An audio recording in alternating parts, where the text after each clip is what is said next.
pistas de guerra, bizarros casais, restos mortais do Ibirapuera.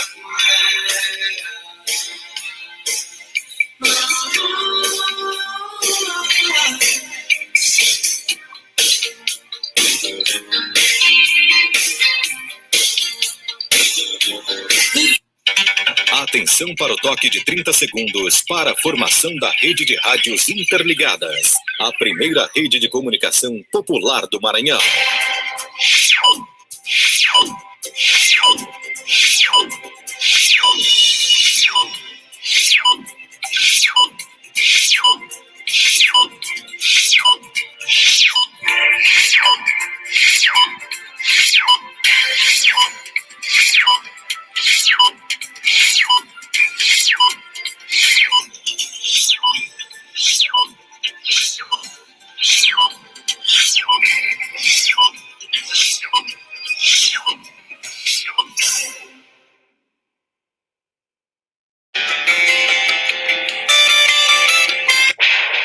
Agência Tambor e Rede Abraço de Rádios Comunitárias apresentam Jornal Tambor.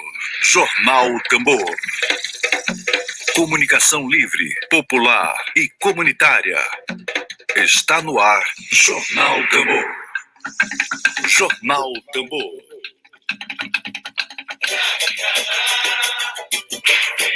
Agência Tambor e Rede Abraço.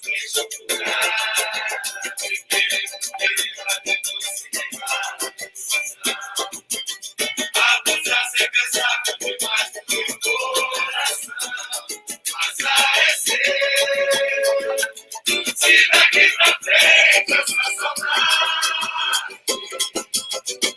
tem sua vida por verdade, o valor não vem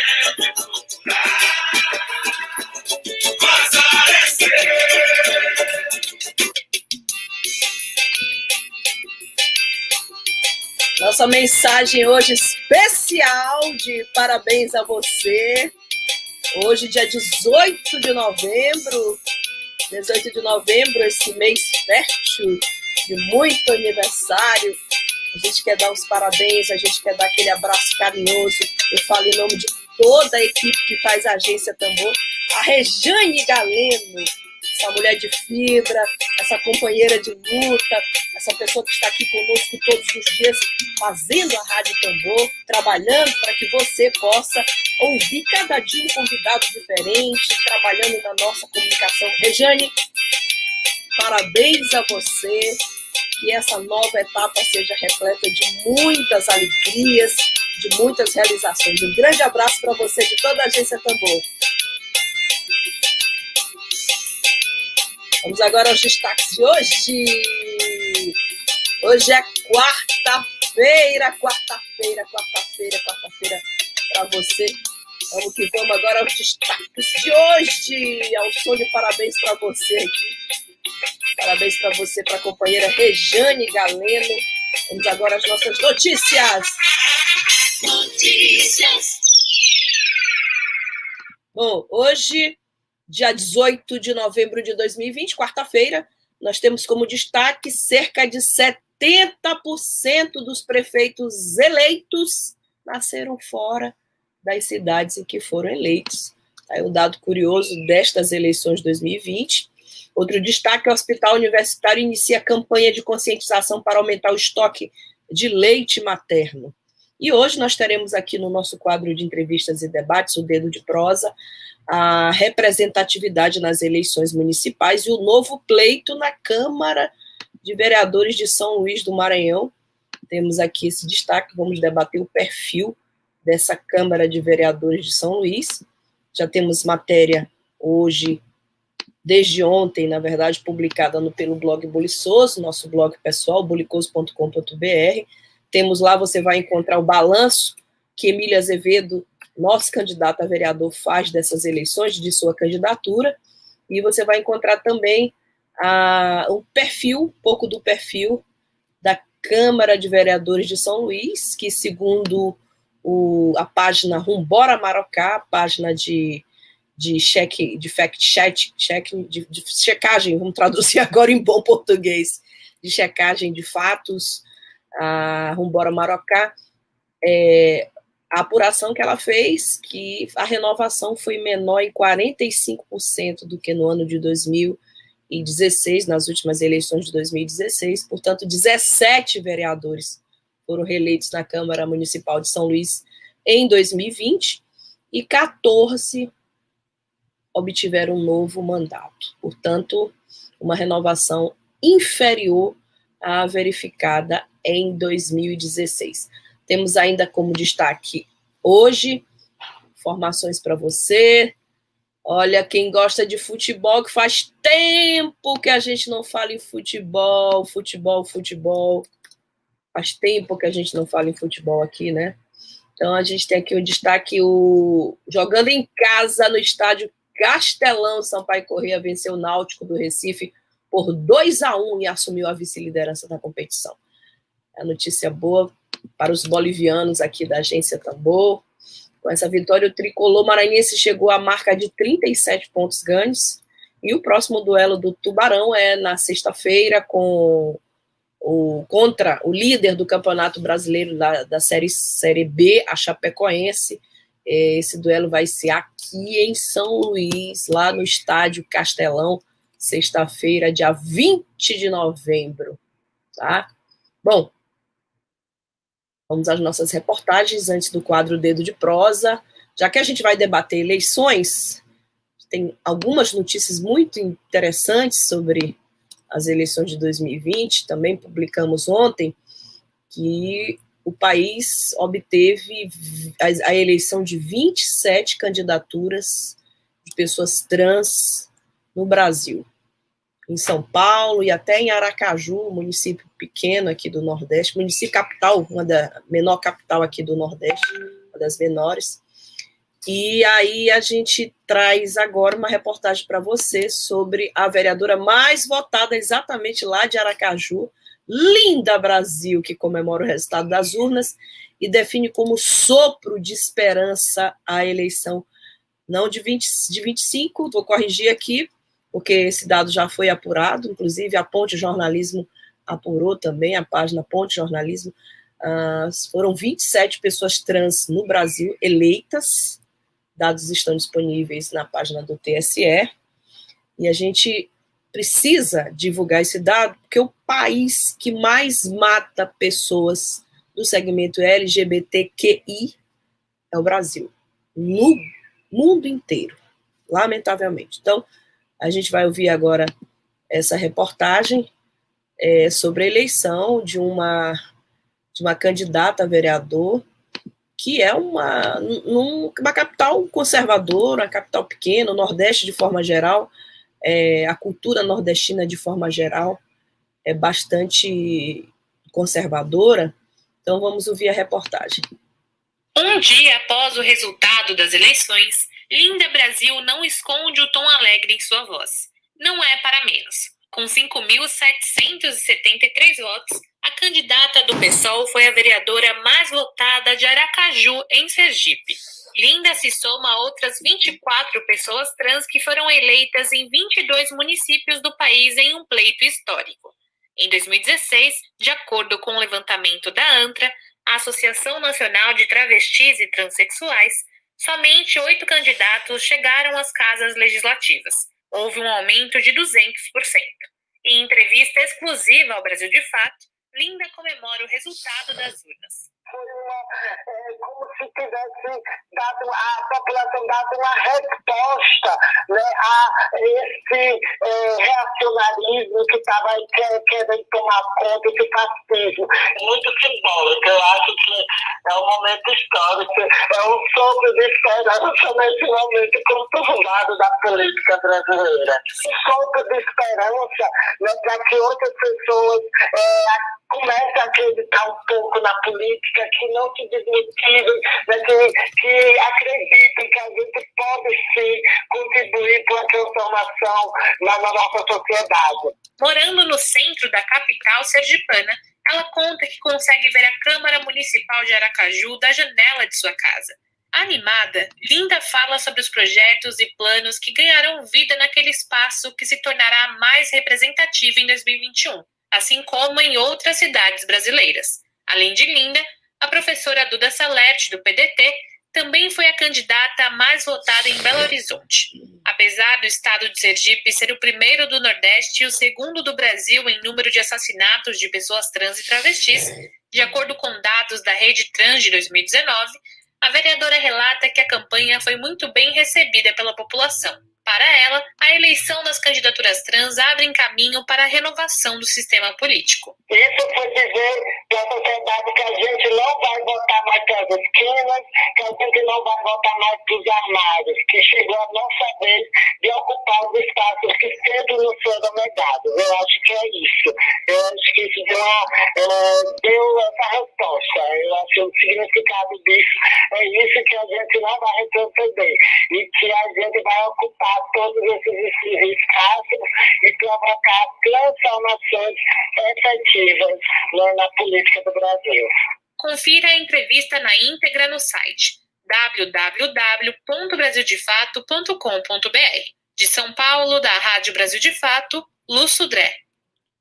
Daí a reportagem da Lu Sudré, da Rádio Brasil de Fato, sobre a Linda Brasil, uma entre as mais de 20 candidatas trans que conseguiu a eleição, nesse momento bastante adverso para segmentos que são discriminados. A gente vai somente para mais uma reportagem, porque daqui a pouco tem o Dedo de Prosa, daqui a pouco vamos debater ao vivo aqui com o nosso convidado aqui sobre o resultado destas eleições, pelo menos o resultado no que se refere às câmaras municipais. A nossa cidade, a nossa capital, terá segundo turno, assim como outras capitais. E daqui a pouco teremos o Dedo de Prosa. Mas antes do Dedo de Prosa, uma dica para você, uma informação importante, informação aqui de serviço, né? A gente traz sempre essas dicas aqui. Presta atenção no serviço. O Hospital Universitário da Universidade Federal do Maranhão, Hospital Universitário em São Luís, iniciou uma campanha de conscientização para aumentar o estoque de leite materno do banco de leite humano, que está com nível muito baixo. De acordo com a direção do Hospital Universitário, o objetivo é evitar que bebês prematuros internados no local e que precisam de leite materno sejam obrigados a entrar em uma dieta com fórmula infantil. Então, são 19 bebezinhos que estão internados na UTI neonatal. É muito importante essa campanha. Hoje, 98 mães doadoras estão cadastradas no banco de dados, mas as doações são insuficientes para garantir o suprimento necessário para esses bebezinhos prematuros. Então, você que acabou de ter bebê, alô Isabela Lobato, querida, se você tiver com uma sobra aí de leite, basta entrar em contato com o Banco de Leite Humano e ligar para o número 2109-1178 e fazer a sua doação. A gente agora vai para a última reportagem desse bloco e para chamar o nosso convidado. É uma reportagem bastante interessante, curiosa, inclusive, para que você fique atente. Será que você está comendo queijo de verdade? A gente sempre tem uma dica aqui de nutrição na Agência Tambor. Um produto lácteo fundido foi criado pela indústria e cada vez mais substitui diferentes tipos de laticínios em pizzas, por exemplo. Quer dizer, daqui a pouco a gente vai pensar que está comendo tomate, não é? Enfim, vamos ouvir o quadro Alimento é Saúde com Nara Lacerda, da Rádio Brasil de Fato, para que a gente possa, logo em seguida, chamar o nosso convidado, vai conversar hoje conosco já sobre o resultado destas eleições. Te aproxega, vivente. Comece agora o Alimento é Saúde.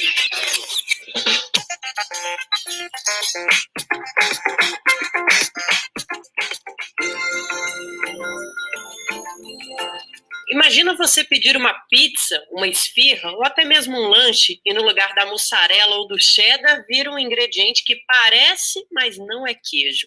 Pode até ser difícil de acreditar, mas isso já acontece sim.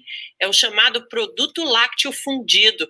A nutricionista Fernanda Heck Rodrigues explica que, apesar de ser pouco conhecida pela população em geral, essa mistura já é bastante utilizada para substituir os mais diversos tipos de queijos.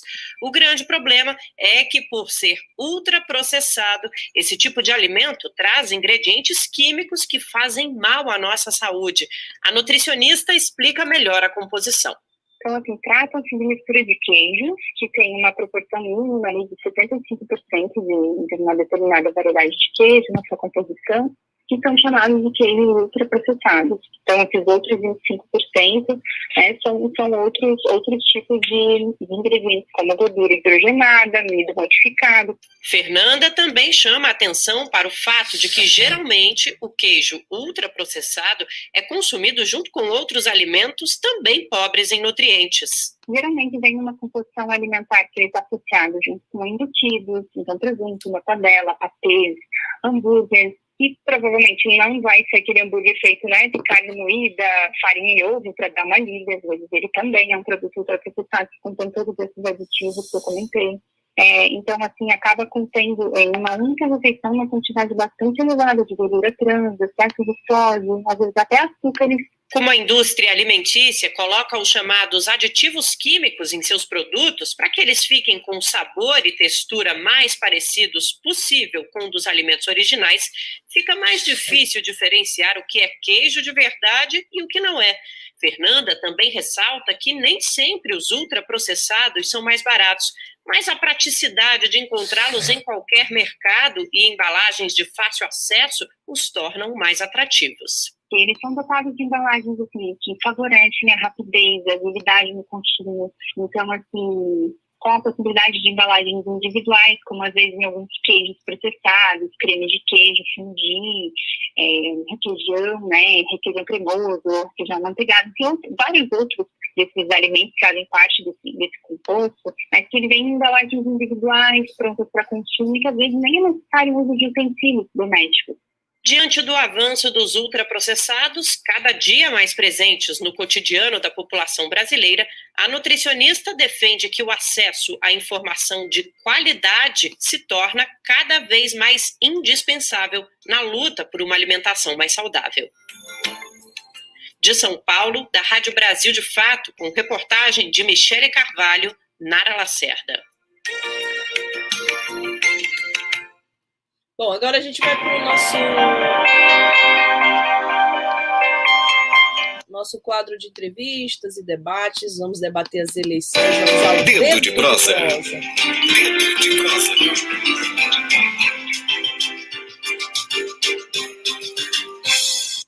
Bom, hoje, quarta-feira, dia 18 de novembro, conforme já anunciamos a você, o nosso quadro de entrevistas e debates, o Dedo de Prosa, é com um sociólogo.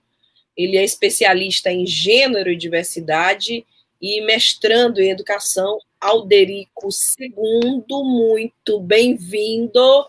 Seja muito bem-vindo. Olá. Bom dia, querido. A casa... Bom dia, parabéns, Rejane, que está assistindo aí. Aniversariante Muitos anos de vida. Mais uma escorpiana aqui para compor o time junto comigo. Minha lua é em escorpião, né? Então, não posso dizer que eu amo os escorpianos, né? Maravilha. Sou ariano, mas com ariano o dedo lá. Exato. Ariano, com a água do escorpião para equilibrar um pouquinho. Ou não. Ou não, agusta mais, hein? Ainda mais na lua. Eu acho que aqui fica mais... Adoro.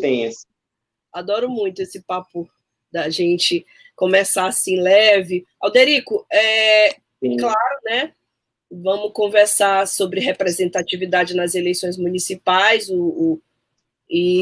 Mas antes de falar de representatividade, aqui em São Luís, na Câmara de Vereadores, como eu estou percebendo aqui que tu és especialista em gênero e diversidade, é claro que eu não posso deixar de mencionar aqui essa notícia que eu publiquei, inclusive, no meu próprio blog ontem, o número de 27 candidaturas de trans eleitas no Brasil, da maior cidade da América Latina, do continente de São Paulo, a pequenininha Aracaju, maravilhosa Sim. cidade de Aracaju, essas candidaturas, 27 candidaturas eleitas em todo o Brasil. Queria começar o papo contigo logo colocando, registrando essas candidaturas, a eleição dessas candidaturas e trazendo o debate sobre...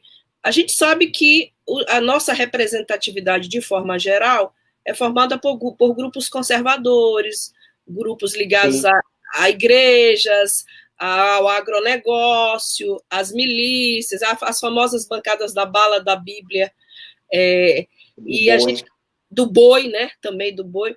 E a gente queria começar logo contigo trazendo esse debate importante sobre, na tua opinião, isso pode ser o início de um equilíbrio de forças, essas 27 candidaturas, considerando que a gente está no país que mais mata pessoas da população LGBTQI? Olha, bom dia de novo, obrigado pelo convite, é sempre bom estar conversando com vocês. A casa já é da família, eu já esteve aqui com vocês, o professor Adroaldo, muito me orgulha também. Essa questão de visibilidade LGBT, ao meu ver, é positiva. Mas dentro de uma lógica da representatividade da representação, eu lamento informar, né, quem está assistindo que não é muito significativo, porque eu fui atrás de todas as pessoas e coletivos LGBTs no Brasil. De acordo com o site Põe na Roda, eles fizeram o levantamento e são 80, né, vereadores eleitos. E aí são 80 vereadores, eu estou falando individual e coletivamente, né? Então, desses 80, eu fui ver os partidos, né, as legendas.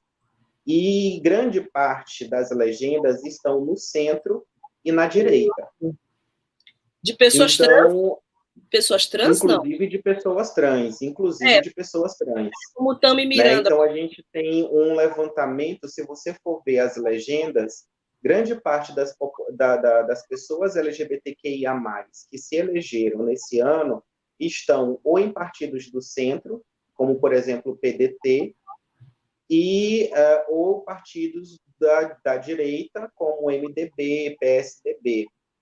E aí você vê o PSOL e o PT como os grandes partidos representantes da esquerda, né?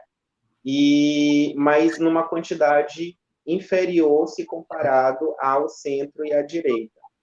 E aí a pergunta que eu faço isso é representação ou é representatividade? Porque dentro de uma lógica dos movimentos sociais, ter LGBTQIA+, no campo do centro e da direita não é representativo. Uhum.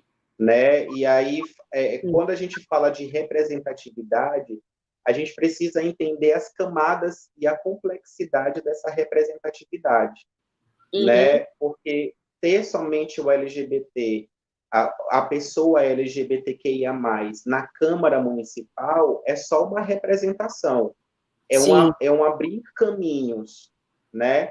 Para mim, isso é positivo, porque se você comparar com eleições passadas, a gente está num momento histórico. Então, está se abrindo caminhos para essas possibilidades, para a existência dessas pessoas no poder legislativo, certo? Uhum. Mas, dentro de uma lógica dos movimentos sociais, não é representativo. Ou seja, os discursos, o que essas pessoas LGBTQIA+, o que essas mulheres eleitas, né, o que essa população negra que está ali foi eleito, nem sempre condiz com a demanda social, com a demanda que é trazida da rua, né, digamos assim, da comunidade, da periferia mesmo. Uma vez eleito, as pessoas esquecem, inclusive a sua base, né? O discurso se torna outro. E a gente sabe como é que funciona a política no nosso país. É uma política de escambo, é uma política de negociação. A gente está vendo aqui como é que, de repente, você troca desaforos, né, durante o primeiro turno, e do primeiro turno para o segundo turno, todo mundo vira amigo. Né? E aí você, no primeiro momento, tem uma representação, né? Não, desculpa, tem uma lógica de representatividade, eu vou votar pela minha bandeira e tudo mais, pela lógica da representatividade, mas isso depois vem por água abaixo. Né? Esse discurso da representatividade, ele às vezes cai por água abaixo por conta dessas negociatas, né? Dessas negociações que a política causa. Então, na minha cabeça, é meio estranho a esquerda, por exemplo, defender uma lógica de esquerda o tempo todo, e quando no segundo momento, a esquerda vem e diz, não, vamos votar nesse aqui porque ele é menos pior. Isso, para mim, é um pouco estranho, né? Me causa um estranhamento, porque não há uma sustentação da lógica do que seria esquerda. Portanto, para mim, direito, centrão, esquerda, está tudo no mesmo balaio da política. E, portanto, eu não vejo, a minha avaliação é que... muito otimismo, embora não. A gente tente demarcar os campos, essa lógica da representação e da representatividade, ela é muito fluida. Entende o que eu quero dizer? Ela é muito complexa. Por mais que a gente diga que a gente tenha um discurso para ser sustentado, esse discurso ele é flexível, ele é fluido. Ele se perde em um momento. A gente não consegue sustentar ele o tempo todo. Em um dado momento, a gente negocia esse discurso. Entende? A gente percebe claramente, por exemplo, aqui no segundo turno de São Luís do Maranhão, né? A coerência política, ela desaparece para dar lugar a uma reconfiguração de forças cujo único interesse é a eleição, é eleger o candidato, né? Aliás, o São Luís está rachado no meio. Estou acabando de ver aqui notícia de Neto Evangelista declara apoio a Eduardo Braide, vai para um lado. Que trocaram farpas durante todo o primeiro turno. O Iglesias, a mesma coisa. Alguém aqui jura também. O Iglesias já vai declarar também ao Braide. Flávio Dino, por outro lado, se comportando como o grande cabo eleitoral do Maranhão, né, convoca seu exército de secretários para todos voltarem em Duarte, e ambos com raízes... Inclusive Rubens Pereira Júnior, que trocou farpas públicas em todos os debates com o Duarte Júnior, inclusive quando o Duarte o ofendeu publicamente, né, ameaçou, inclusive... Pediu desculpa, né? E agora são aliados políticos. Isso que eu estou te falando, né? Em um momento eu sustento aqui a minha base esquerdista, e depois eu tenho que apoiar esse candidato porque alguém pediu, né, alguém ordenou que eu apoie esse candidato. E aí eu deixo de ser esquerda e passo a ser direita. Porque republicanos, a gente sabe que é um partido de extrema-direita porque ele foi criado aí, um dos cabeças é o filho do presidente da República. Verdade, a praga do pragmatismo político, né?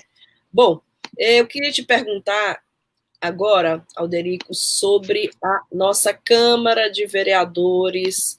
A gente foi buscar ontem lá na página Rumbora Marocá, a página de checagem, que, aliás, fez um trabalho primoroso nessas eleições, é muito bem-vindo esse tipo de iniciativa. Aqui nós tivemos 2 entrevistas com o pessoal do Rumbora Marocá e com a página do Miguel, alguma coisa assim, relacionado. Isso, muito bom o trabalho das duas iniciativas, 2 plataformas. E aí eu estou aqui com o resultado, segundo o Rumbora Marocá, a renovação na Câmara Municipal de São Luís foi 45% menor do que 2016.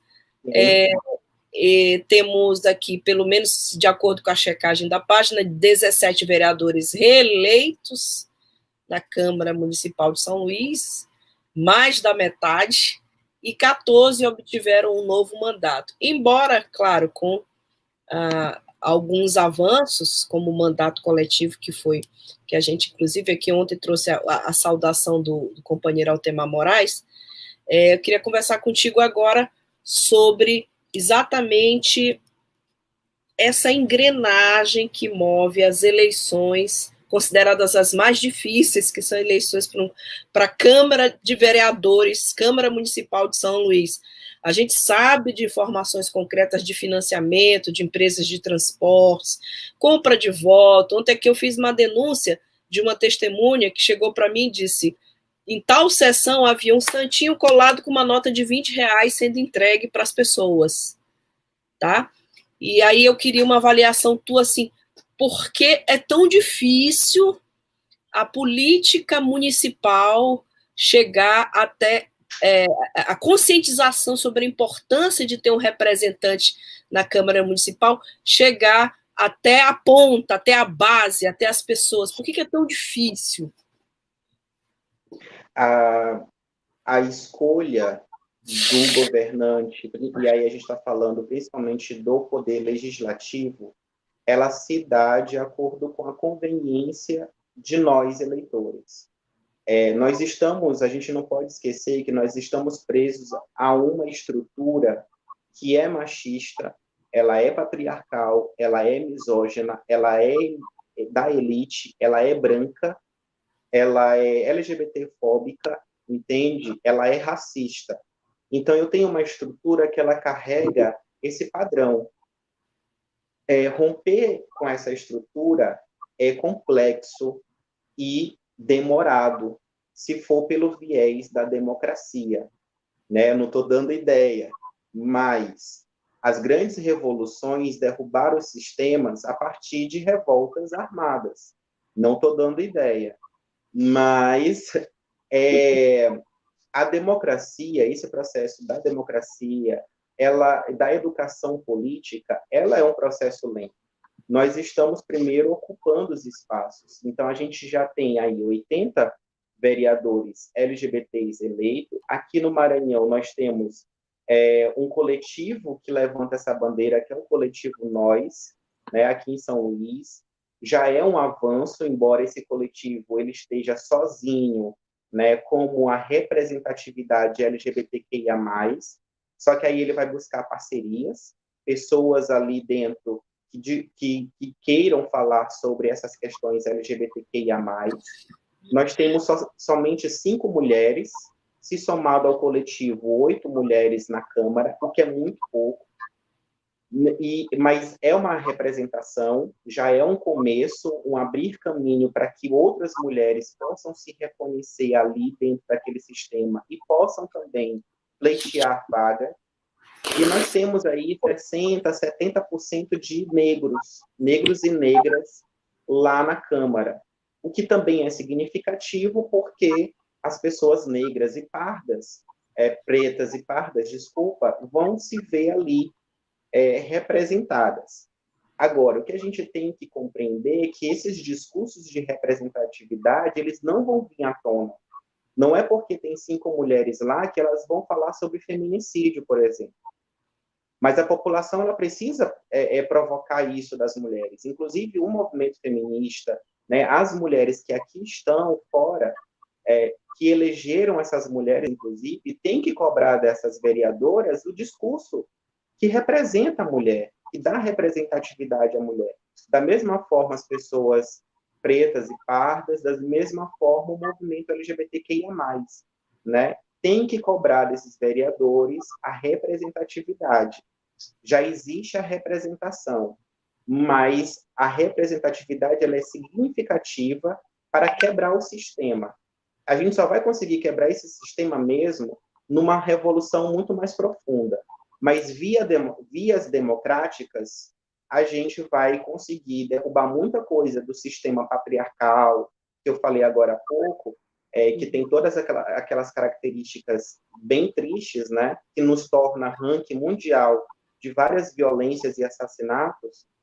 A gente só vai conseguir derrubar com essa ideia de representatividade. E, para isso, a gente precisa dialogar muito.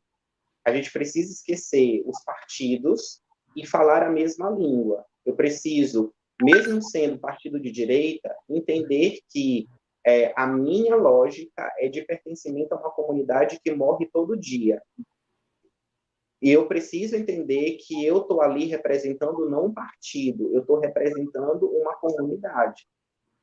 Acontece que a gente ainda está preso na lógica partidária, o que é muito complicado, porque a gente vai governar, e eu estou falando a gente, poder legislativo, vai governar através de barganhas políticas. E aí é complicado isso, entende? Eu estou falando como eleitor, mas também estou fazendo uma análise muito profunda da sociologia, verificando que, por mais que a gente tenha representação, a gente não pode se animar tanto achando que essas representações elas vão nos dar o retorno de representatividade. Isso é política, sabe? Brasileiro aqui funciona dessa forma.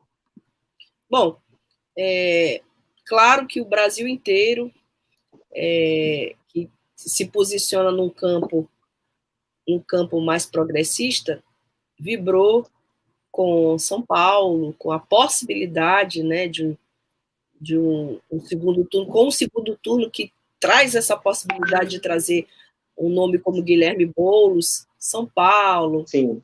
Belém do Pará, por exemplo, e a gente... Fortaleza, por exemplo, e todas as pessoas que se posicionam num campo um pouco mais progressistas vibraram bastante. A vitória do Boulos, ela é emblemática, né? Boulos, sim, claro muito significativo. Filho de professores universitários, mas que se mudou para a periferia de São Paulo e tem uma vivência lá em loco. Então, ainda que seja uma coisa embrionária, isso, na tua opinião, o que pode trazer para nós, para a democracia brasileira tão sob ameaça, tão nos últimos pleitos, sofreu tantos golpes, né? A gente teve ataque de milícia digital, a gente tem um discurso do ódio que se exacerbou muito, desde a saída da presidente Dilma até as últimas eleições. Esse campo mais progressista que começa a ocupar espaços e aponta para uma possibilidade, quem sabe, de eleição, ele não traz assim uma espécie de fresta de oxigênio para a nossa democracia? Qual é a tua opinião sobre isso? Exato, olha, eu concordo que a gente está vivendo um momento muito histórico, significativo. Torço para que no segundo turno, nesses estados, o regime de a representatividade de esquerda ela funcione. Torço mesmo para que o campo progressista ele faça acontecer. O que acontece é que aqui no Maranhão a gente se perdeu nessas barganhas políticas, porque, para mim, ainda é muito confuso o que é esquerda, o que é direita, e, principalmente, o que a esquerda maranhense está, de fato, querendo, sabe? Porque ficou claro para mim o que a direita quer, e isso está claro para todo mundo, né? Acho que a gente está vivendo um cenário de extrema direita que já mostrou para o que veio. Mas ainda para mim, não fica claro o que a esquerda de fato quer. E o próprio Boulos ficou muito sentido quando, por vezes, a esquerda de um determinado partido, que eu não vou pronunciar aqui para não cair em processo ou num vale profundo de haters, né, porque a militância é muito forte desse partido. E, às vezes, quando a gente faz uma crítica, às vezes, não, é bolsonarista, né? A gente, às vezes, comenta uma coisa, mas é interpretado de outra forma. Mas, eu não sei se você vai concordar comigo, mas um partido de esquerda, ele, às vezes, é muito egocêntrico. Em vez de se unir com partidos de esquerda, sempre quer colocar sua própria candidatura. E isso meio que aconteceu no Maranhão, sabe? Faltou uma união da esquerda, faltou um entendimento daquilo que se quer, que é derrubar um sistema, sabe? E aí, os outros estados, a gente percebe essa mesma fragilidade. que o próprio Boulos coloca em sua fala, em uma entrevista. Ele ficou ressentido, inclusive quase desiste de sua candidatura por conta dessa falta de apoio da esquerda, uma união. E aí isso fragmenta demais, isso fragiliza demais. Lançar candidaturas paralelas, por exemplo, 2 pessoas, 3 pessoas de esquerda, sabe? Isso fragiliza, porque você distribui votos de forma desigual. Porque o discurso da direita, o discurso da extrema-direita, e agora o discurso do centro tem crescido muito, esse discurso do centrão, né? Do centrão e do centro, que são 2 coisas diferentes. Tem crescido muito. E aí eles estão se fortalecendo entre eles. E a esquerda está se fragilizando justamente por conta de algum egocentrismo, de uma disputa muito interna, e aí precisa se encontrar, entende? Isso Sim. Acontece muito também entre os movimentos sociais. Por que pessoas LGBTs que vinham até de movimentos sociais estão migrando, por exemplo, para movimentos de direita ou de centro? Porque lá eles têm mais uma união, digamos assim. Há um código, uma existência, uma coisa que não os torna frágeis, sabe? Não é uma disputa, não é uma rinha, não é um biguismo, não é egocentrismo. Entende o que eu quero dizer? Então, eu acredito que o que está faltando nisso tudo é uma união, é a esquerda sentar e, de fato, dizer, olha, nós temos um inimigo em comum, né? Então a gente precisa derrotar esse inimigo em comum. É incrível. O que está faltando, para mim, é isso. A gente tem aqui o único governo do PCdoB no Brasil, e justamente os 2 candidatos que estão no segundo turno são candidatos com o pé no bolsonarismo, né? É impressionante esse paradoxo, que eu acho que reflete bem as palavras do Alderico sobre essa questão do egocentrismo, da praga do pragmatismo, como eu estou chamando aqui, praga do pragmatismo político. Bom, já que eu queria aproveitar e dar agora sim, a gente já está na reta final da conversa com ele, um bom dia aqui para toda essa nossa audiência que nos acompanha aqui todos os dias, audiência qualificada, audiência maravilhosa, agradecendo a todos. Professor Vitor Coelho, historiador, que também faz parte do nosso projeto, comenta: a desunião da esquerda na eleição para a Prefeitura de São Luís foi absurda e decepcionante. Concordo, professor Vitor. Bom dia, professor Vitor. A Altemar Moraes nos fala: não tem como fazer diálogo com a direita, que representa o sistema, o que há de pior na política brasileira. Eu concordo, Altemar, é falta de coerência política, o mínimo que se espera é coerência, como o professor falou tão bem aqui agora. Nós temos aqui, o Altemar também comenta que o problema é que a direita representa o opressor. João Hélio, lá de Caxias. Obrigada, João, pela audiência. São Luís não tem nada de Ilha Rebelde. Prefiro Maquiavel. Concordo.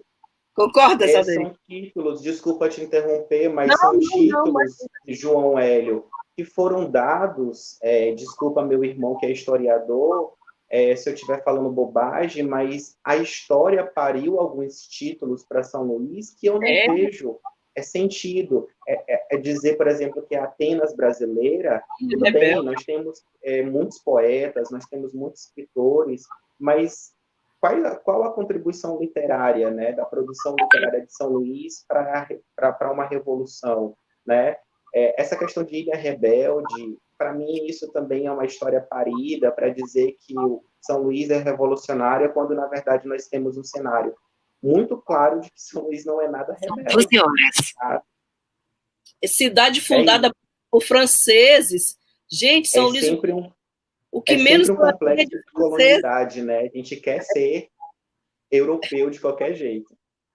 Não sei se professor Vitor, se eu estou falando também uma bobagem. São Luís, a única capital brasileira fundada por franceses. O que nós menos temos é de franceses aqui. A gente é muito africana na raiz, sim, com orgulho.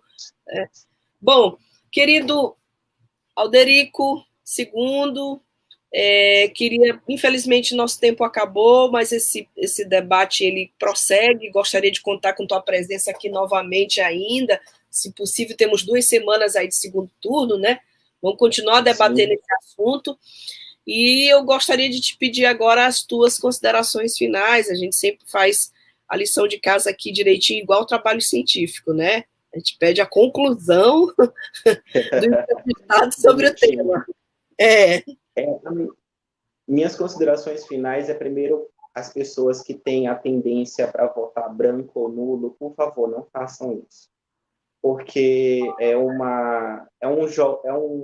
agora não dá mais tempo de fazer esse tipo de voto como protesto, né? Porque no segundo turno é decisivo, é tudo ou nada, e você só está jogando o voto fora, né? Era para ter feito isso antes, era para a esquerda ter feito um voto de protesto antes, né? Se resolvesse se unir e não ficar se degladiando entre si, né? E aí vai recado para os 3 partidos de esquerda que competiram. Aí vocês têm muito que conversar depois disso. Acredito que vocês têm muito ainda para debater e revitalizar, tá bom? Fica aí o meu dever de casa, né? Vamos seguir essa linha do científico, né? As considerações finais com encaminhamentos. Meu primeiro encaminhamento é não vote nulo. Meu segundo encaminhamento é que a esquerda precisa dialogar. E meu terceiro encaminhamento é rever o partido, verificar quem é o menos bolsonarista aí, né, dos partidos. Por motivos óbvios, a gente já tem um aí que é da estrutura familiar, inclusive, do Bolsonaro, né? Eu não preciso dizer qual é o partido, mas fica aí a dica de que existe aí uma eleição para governador, a Prefeitura de São Luís ela é estratégica para isso, entendem? Vão vir aí também deputados estaduais, federais e presidência da República, e São Luís continua sendo a cidade do Maranhão que pode fazer diferença nessas eleições de 2022. A gente vai entregar para um republicano? Fica aí a pergunta, né? Então, revejam dos partidos aquele que é o menos da estrutura familiar, inclusive, que representa o bolsonarismo, né? E, no mais, me coloco aqui à disposição, refletindo sempre com vocês. Estou muito contente pelo Coletivo Nós ter conquistado essa cadeira na Câmara dos Vereadores. Peço muito que os movimentos sociais apoiem o Coletivo Nós, porque eles vão estar sozinhos nessa jornada. Eles precisam muito da gente aqui fora, dando suporte, porque o Coletivo Nós virou a Marielle Franco daqui de São Luís, né? E eu temo muito pela vida, inclusive, deles. Vou te bater bem a real, né? Porque a gente ainda tem muita presença, né, de grileiros, né, outros tipos de pessoas, indivíduos que não têm um caráter bacana, né? Então, minha preocupação também é com a vida desse coletivo. Eu espero que eles façam uma excelente gestão e que eles contem, de fato, conosco aqui fora. Eles vão precisar muito.